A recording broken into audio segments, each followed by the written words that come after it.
because usually Jelmer finds these weird projects on Kickstarter, but it was not the case this time. He met you guys at Slush last year, Yeah. and well, was impressed by what you were doing. So that's why you got invited to talk a bit about Great to hear, the ring thank you you. have. So please give a round of applause for Kari. Thank you. Yeah, just a second. I'll move the laptop over here.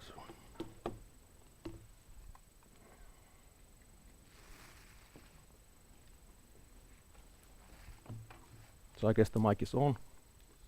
Perfect.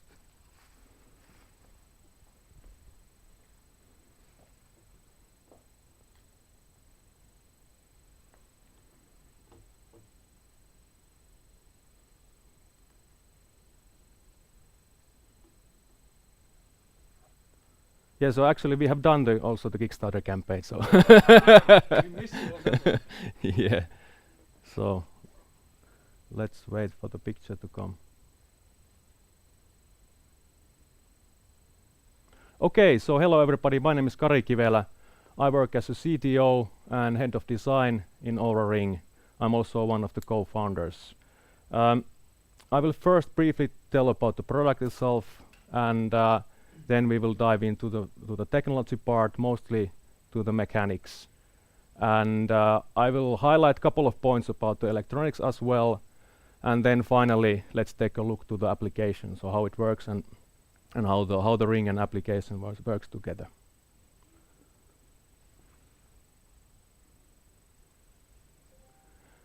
We started the development of the OURA Ring 3 years ago, and right from the start, the target was to create a product that would help people to unleash their full potential.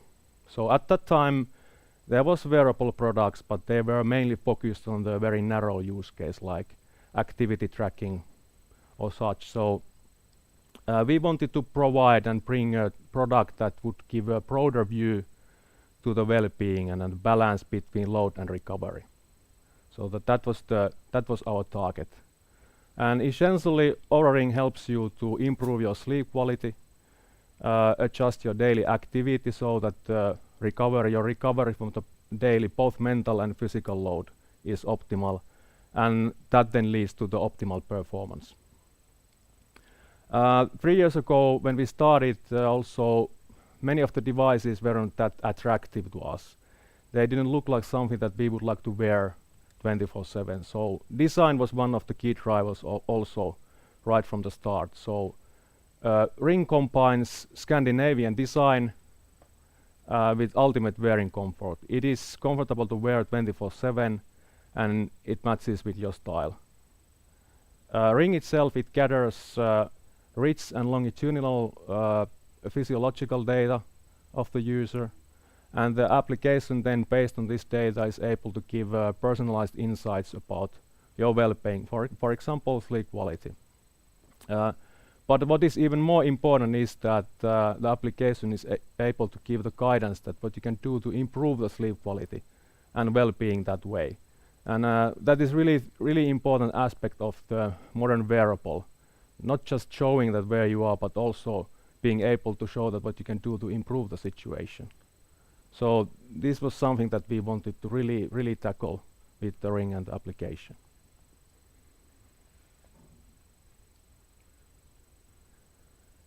The concept itself, it has 3 elements at the point. So there is a ring, mobile application, and a ring box. Ring measures heart rate and heart rate variability optically. It also tracks motion, and by that way activity, and measures skin temperature. Application then, it shows the sleep quality, for example, activity levels and your recovery status. And also, like said earlier, it gives you the guidance that how you can improve your sleep, what you can do about it, and how you can adjust your activity for the optimal performance. We have the application now available for the iOS, and also there is a limited application for the Android. And we will have the full Android application available in June. Ringbox charger is actually used then to charge the ring. So Battery life of the ring is around 2 days at the point, depending on how much you sleep, because the optical heart rate measurement during your sleep is draining the most of the power. And the charging takes less than an hour. Then more to the details of the product. Sorry about small font, but I will go through those. So Ring is a standalone device. It measures and analyzes and stores the data independently up to 3 weeks even. Inside the Ring there is a 32-bit ARM processor. It has also Bluetooth Smart chip for uploading the data to the mobile app. It has obviously flash memory for the measurement data. Then the optical measurement of the heart rate, that's implemented through infrared LEDs. So it's a similar technology as used in the pulse oximeters. We are using the reflective optical measurement. Basically it is measuring the amount of blood in your finger, and then from that it derives your pulse rate and actually the pulse wave, how the blood goes in your veins. The LEDs are located actually in the bottom of the ring because we want to access the arteries under the finger bone. So it is essential to have the LEDs in the bottom area of the ring. There is a 3D accelerometer also inside the ring, and temperature sensor for skin temperature measurement. There is a lithium polymer battery with the capacity of 40 milliampere hours. And then also one thing to mention is that one can easily update the firmware through mobile application. So we can all the time develop the firmware also.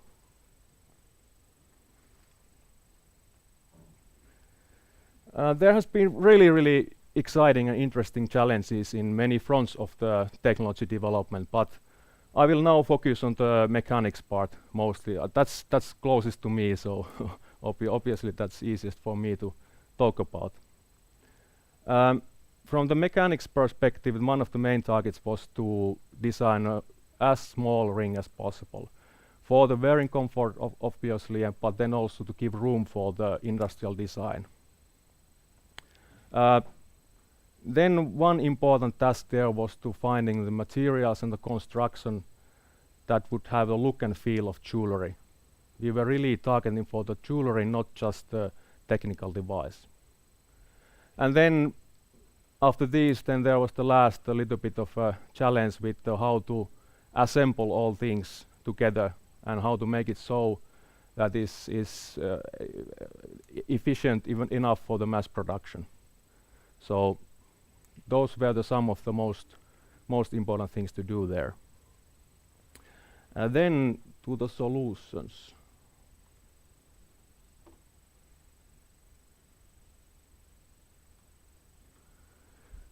So what comes to the size of the design and size of the ring, we quite soon realized that we need to locate the electronics, all the components and battery wisely, and locate the electronics actually into the color of the ring, not just on the top of the ring. So we needed to use the space there as efficiently as possible. And in order to do that, we decided to use the flex PWP. So it's there in the upper part of the slide. Let me see, I can maybe use laser pointer. So here is the flex, and it has rigid areas for mounting the electronic components. So these are the areas, the rigid areas, and then these flexible areas here with brown color that follow the curvature of the ring and makes it possible then to assemble the flex inside the ring. Then what comes to the cover and the outside of the ring, obviously we wanted to minimize the amount of joints and layers and different materials. And we chose the monoblock design for the cover of the ring. And quite still in the late phase of the development, we for example left out the LED totally, so there isn't any openings or anything, any joints in the cover. And that was perfect from this jewelry look and feel perspective, because it's really a solid piece of jewelry what comes to the cover of the ring. For this kind of design, monoblock design, high-tech ceramics zirconia is the perfect material, because we can fabricate it as a one piece in the ceramics injection molding, and then it's the cover of the ring. It is used actually in the premium watches as well, so it has this kind of premium look and feel, little bit kind of a metallic gloss. So it's a perfect material for this kind of purpose. Also, lets through the radio signals. This obviously makes the design of the Bluetooth antenna very straightforward. Then actually in the jewelry business, there is a saying that that you can check the quality of the ring and the goldsmith from inside the ring, so how it is finished. And obviously we also wanted to have a glossy, high quality surface for the inside of the ring. And we found a non-allergenic material and all the qualities that we needed. And then in order to assemble all this together, we had to go for the molding electronics and battery inside the inlet.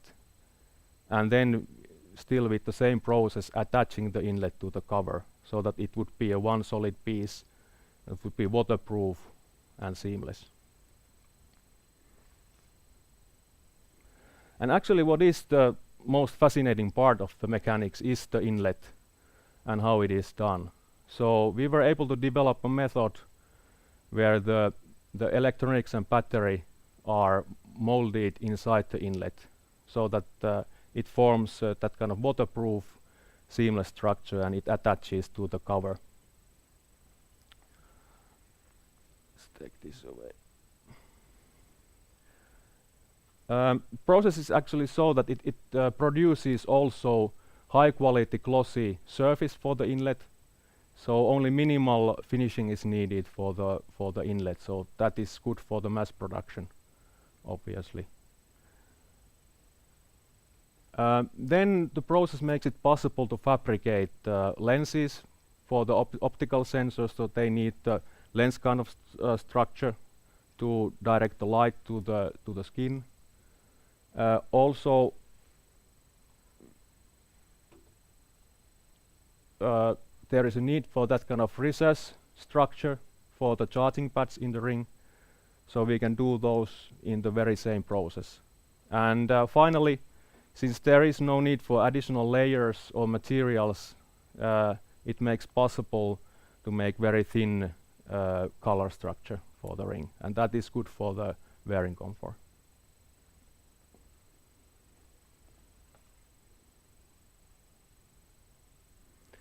Then we thought that with all the challenges with the ring and innovations, that the charger would be easy, but that wasn't the case.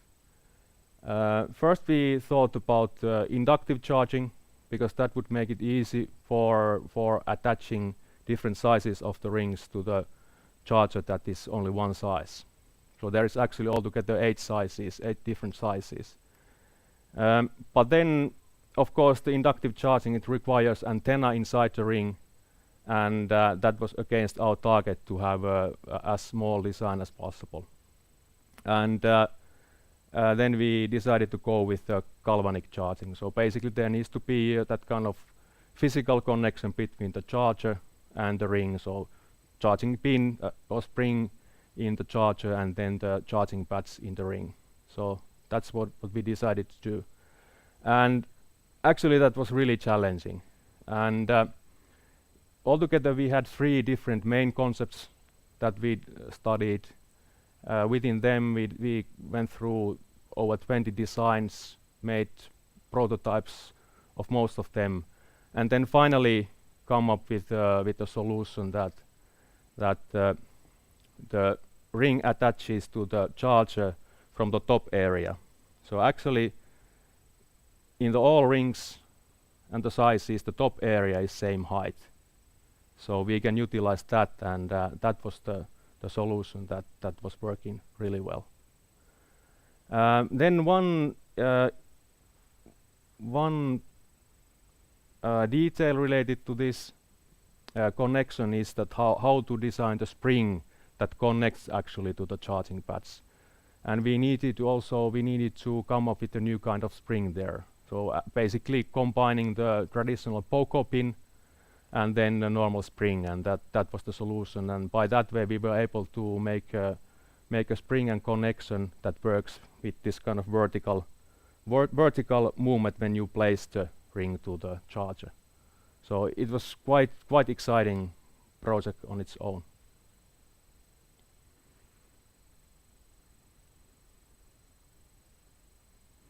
Then a couple of things about the electronics.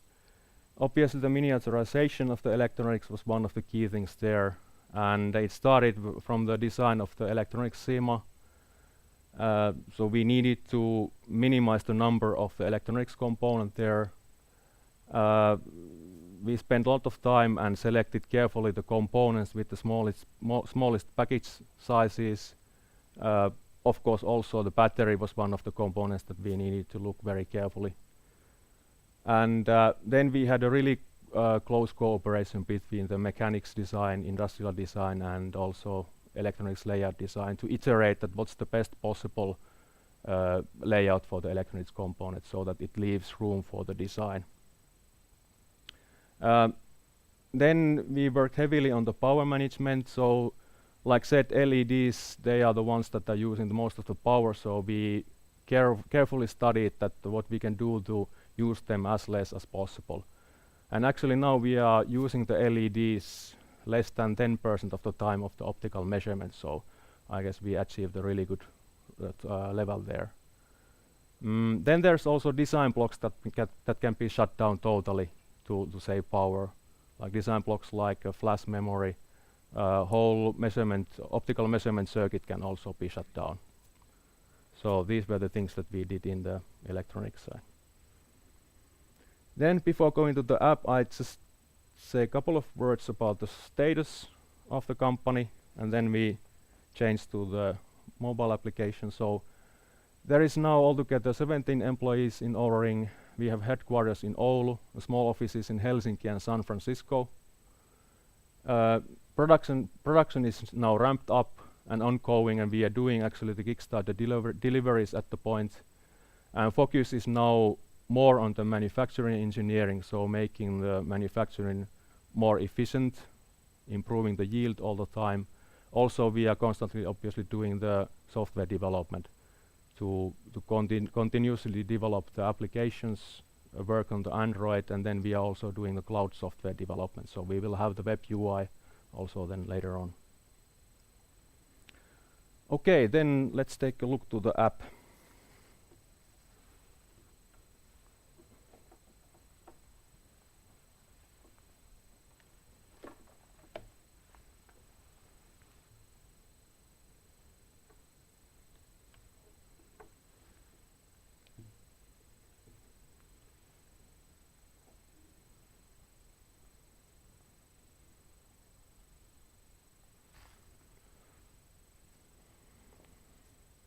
Let's see if we can get this working.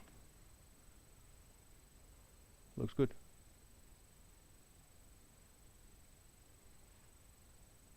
Interesting colors, but otherwise looks okay. Okay, so about the application, we have this kind of message-based application. We want it to be as human as possible. And Ring sends me messages about my sleep, activity, and recovery.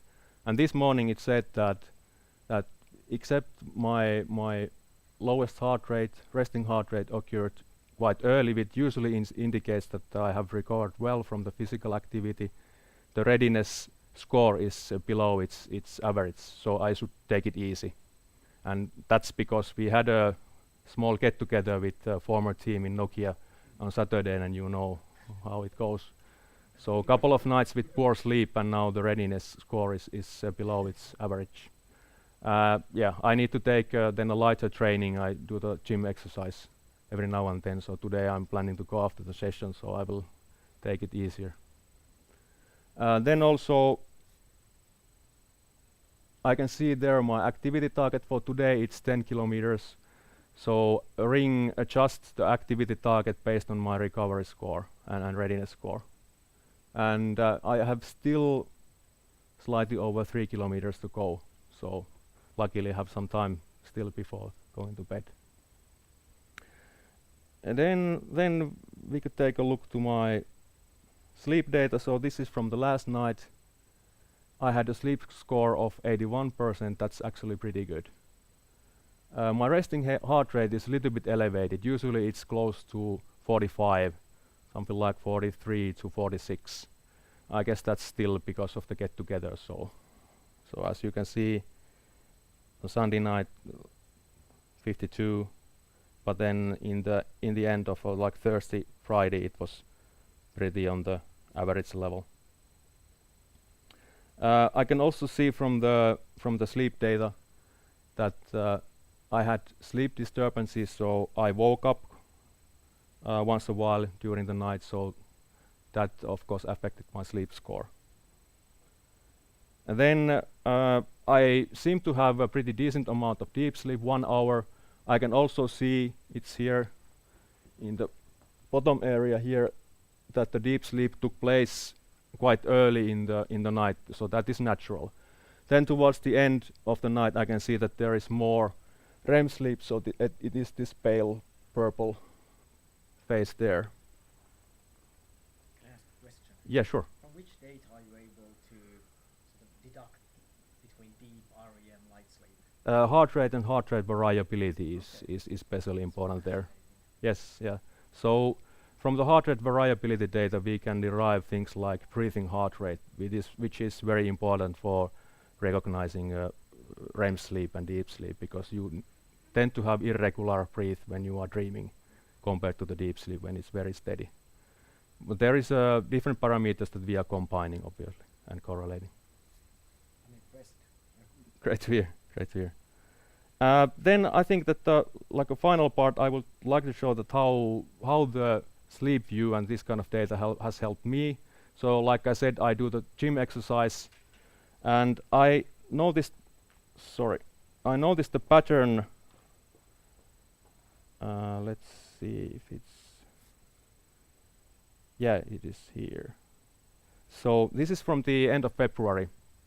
I noticed that when I'm doing the late training, it affects my deep sleep and decreases the amount of deep sleep, and obviously that's bad, because after the gym training I should recover well, and the deep sleep is really important for the recovery from the physical training. So obviously it wasn't good for my training and really getting the results. So I did an experiment, and 21st, that's Sunday, actually I had a late training, ended at 8 o'clock, and then next night I had only 21 minutes of deep sleep. So that was interesting. Then I did the same next Tuesday, 23rd, and the next night I only got 11 minutes of deep sleep, as you can see. So clearly there seems to be a pattern there. And now I have done my training earlier, and you can see the result here. For example, last week I did the training on Thursday, and then the next night was the Friday night. I had the early flight to Oulu, actually, that also affected the night, but still I had a quite decent amount of deep sleep, 42 minutes. It's pretty good. And then similar thing on Tuesday, training around 5 o'clock. Next night, 1 hour deep sleep. So this helped me to gain better results with my gym training. Okay, that's all. Thank you. Any questions?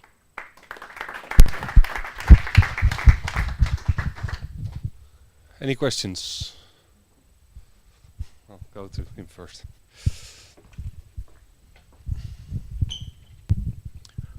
Yes, hi.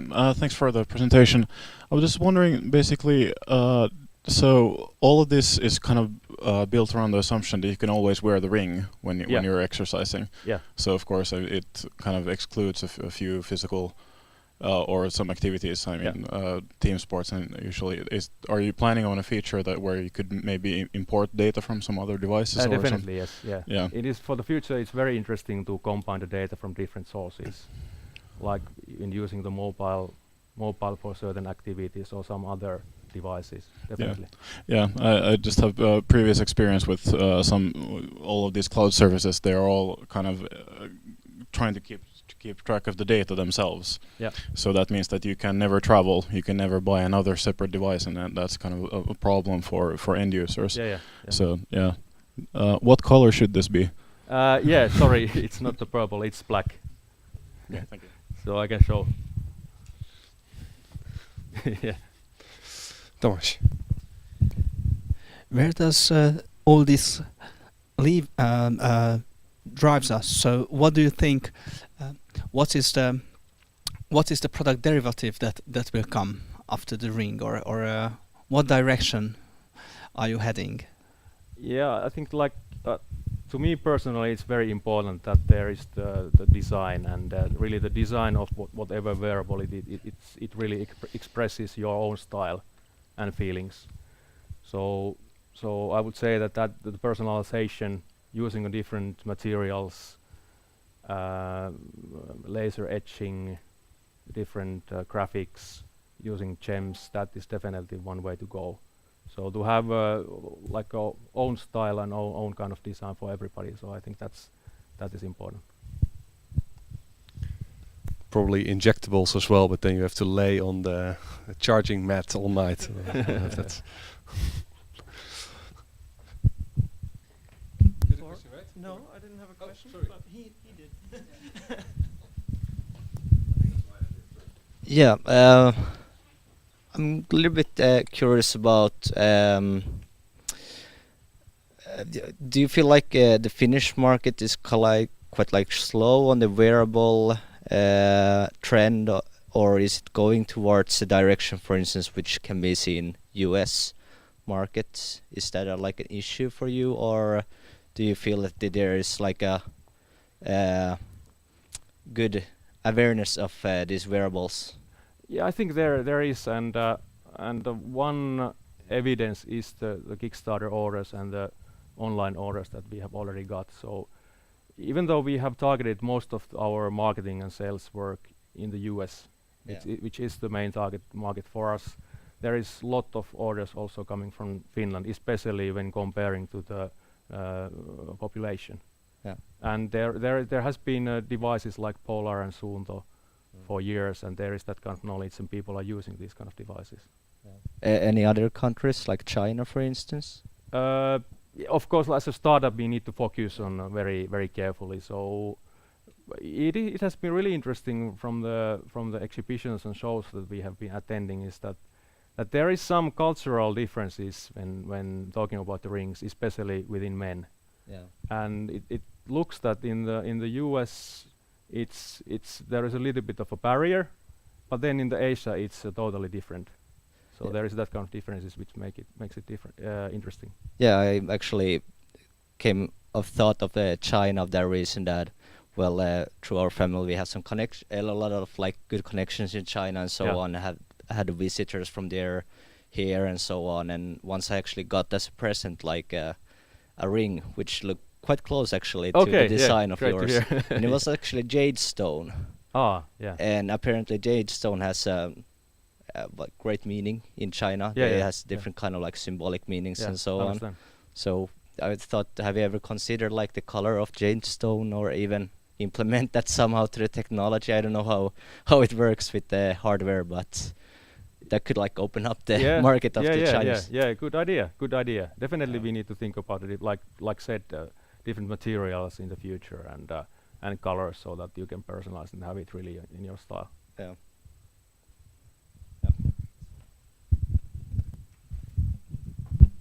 Hey, so I have the Polar, so I have the same sort of functionality. I had a look at the website, and the price point that you have, I guess, is around €300, if I remember correctly. Yeah, $329.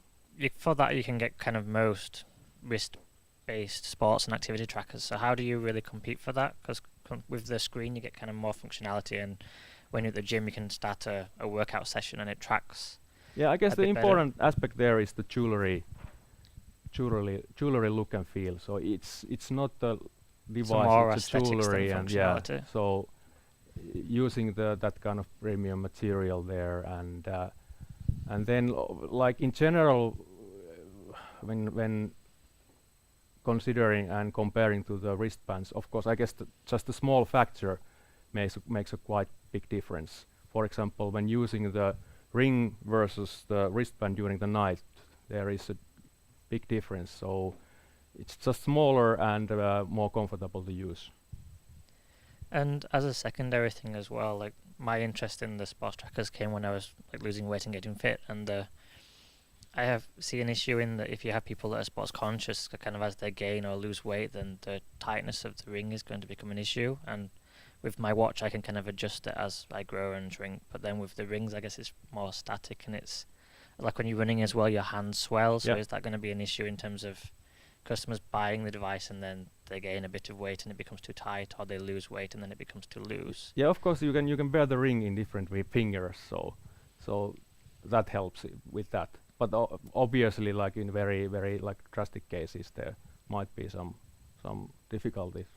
And one last thing, I read as well with the infrared trackers, they're not so accurate. So is the ring giving you better accuracy versus a wrist IR transmitter, or do you have numbers on the kind of percentage of error between kind of a chest-based strap using electrical signals? Yes, so I think that for what comes to the accuracy, really sharp accuracy of the measurement, the electric measurement with the belt, that will be quite the top solution for still some time. I don't have any comparison data to the wristbands and optical measurement in the wristbands, so better say nothing about that. But of course, we have been validating the sleep monitoring data against the sleep laboratory equipment, and we have got really good results from that. So and of course that is also indicating that what is the accuracy level of the HRV and HR measurement, because we are mainly using those for the, like I said, for the REM and deep sleep recognition. So cool, thank you. How are you funded? sorry? Where's the funding coming from? Yeah, so we have had first angel round of 500k, and then we just completed the seed round last August. It was around 2 million euros, and there is one big VC, Lifeline Ventures, funding, and then a lot of angel investors around, basically from the US, from the Europe, UK. So Okay, that's cool. Final question before we break for drinks, and otherwise you can ask Kari questions over drinks. So considering from the price point, how do you define the target customer, and how do you see the next steps? So what are the channels and ways to reach that target customer? I'm a gadget geek, I'm a fitness geek, but your price point is a little bit over my target. So apparently I'm not in the target audience, or at least I'm too poor for that audience. Yeah, so I think that of course we have had some idea of the target customer, but then as a startup we need to be very flexible and see that what are the directions and what are the groups that are then buying the ring. But yeah, I would say that, like, not talking that much about the price point, but we have been targeting for the people that are aware already that there is a need for recovery, not just push yourself every day, but also to recover in order to have optimal performance, and maybe persons that need to have optimal performance in their jobs or in the hobbies, like executives or people that need to be in the areas and work that affect safety, for example, top athletes, people like that. So, and well, what comes to the channels, that is also something that we are continuously planning and of course online sales, that will be very important as a startup for us. And then we are planning to have that kind of showroom type of way of where people can come and take a look to the product and check that what's the correct size for them and really look and see and then feel the product. The last one. Maybe I missed the info, but what about the water resistance? Yeah, so it's water resistant up to 50 meters. Okay. So you can. And the latest one. It was quite obvious that you have faced with lots of challenging, lots of challenges because of the size. Yeah. Do you want to intend to use the experiences in other products? I mean, it's a very big area. Could be the smart clothes, for example. Sorry, smart clothes. Oh, yeah. So if we would use our experience. Yeah, for example, how to make how to minimize the size of the equipment. Yeah, so well, we have been really focusing on this form factor, and of course when talking about the plans, that's what it is now for the near future anyway. But we are open for also different applications and different solutions. Thinking back from where we started, we wanted to create a product that helps people to unleash their potential. So for the future, then of course anything is open.